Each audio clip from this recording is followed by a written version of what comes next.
नमस्कार, मैं हूं आरजू। आप देख रहे हैं वायरल छत्तीसगढ़। आइए डालते हैं नजर आज की खबरों पर।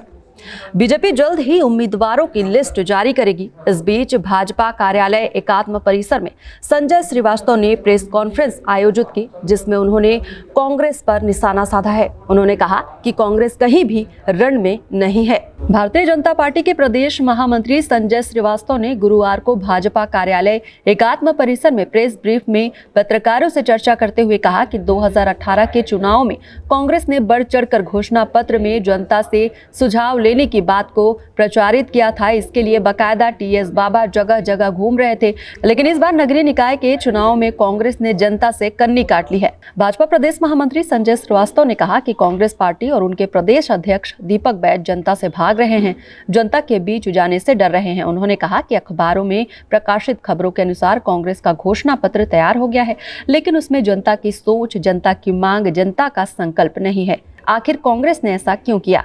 इसका जवाब सीधा सा है कि कांग्रेस किस मुंह से जनता के पास जाती।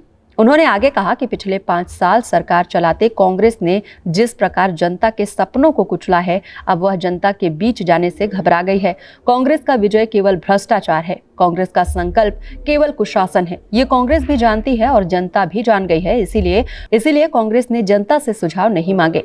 दीपक बैज बताएं, जनता से इतना क्यों डर रहे हैं? भाजपा प्रदेश महामंत्री संजय श्रीवास्तव ने कहा कि भाजपा ने 2023 में जनता से सुझाव मांगे, जनता के सुझावों से अपना संकल्प पत्र बनाया और 1 साल में उसे पूरा भी किया। इसलिए भाजपा फिर जनता के बीच जा रही है और कल इसके लिए व्हाट्सएप नंबर 9111014400 से QR कोड को स्कैन करके और ईमेल moresujav@gmail.com भी जारी किया है। प्रेस ब्रीफ में अनुसूचित जनजाति मोर्चा के प्रदेश अध्यक्ष विकास मरकाम, प्रदेश मीडिया प्रभारी अमित चिमनानी, सह प्रभारी अनुराग अग्रवाल भी मौजूद रहे। कि कांग्रेस में अब इतनी ताकत भी नहीं बची है कि वो जनता की अदालत में जाए और जनता से जाकर सीधा पूछे कि हम घोषणा पत्र करने वाले हैं, चुनाव है, इसमें आपकी क्या क्रिया है, क्या प्रतिक्रिया है। यही कांग्रेस पार्टी है जो 2018 में टीएस बाबा जो घोषणा पत्र समिति के अध्यक्ष थे विधानसभा में, उन्होंने पूरे प्रदेश के अंदर में जैसा वो बताते हैं कि ले या सभी लोगों से मिलजुल कर उन्होंने सब चीज़ें की सुझाव मांगे और सुझाव के आधार पर उन्होंने अपना घोषणा पत्र बनाया। और मुझे कहने में भी कोई गुरेज नहीं है कि उनको उसका लाभ नहीं मिला। ये अलग बात है कि 5 वर्षों के अंदर उन्होंने कोई काम किया नहीं जो कांग्रेस के डीएनए में है, जो कांग्रेस के फितरत में है कि किसी को भ्रम में ले आओ, उसके बाद काम करने का कोई विषय नहीं है।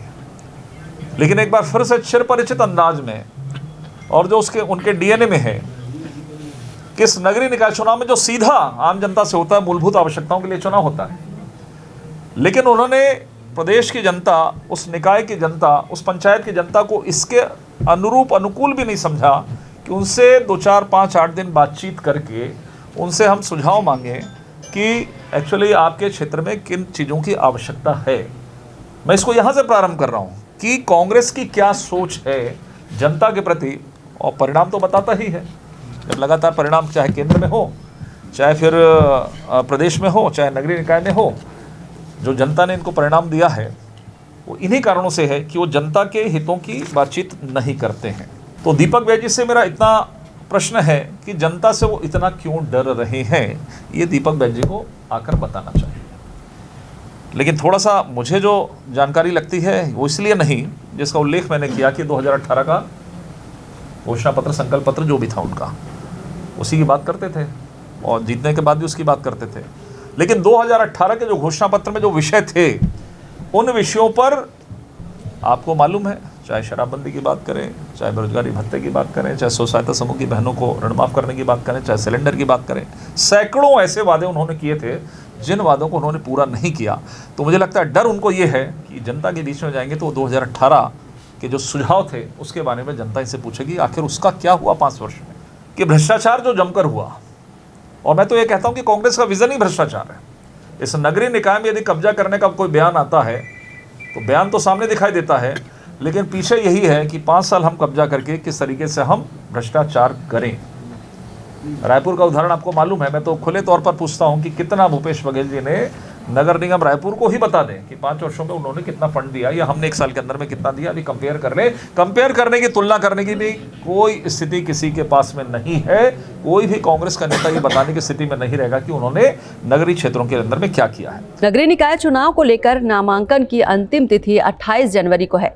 ऐसे में भाजपा कांग्रेस अब तक प्रत्याशियों के नामों का ऐलान नहीं कर पाई है। अब देखना होगा कि दोनों ही पार्टियां कब लिस्ट जारी करेंगी। फिलहाल इस खबर में बस इतना ही। जुड़े रहें वायरल छत्तीसगढ़ के साथ। नमस्कार।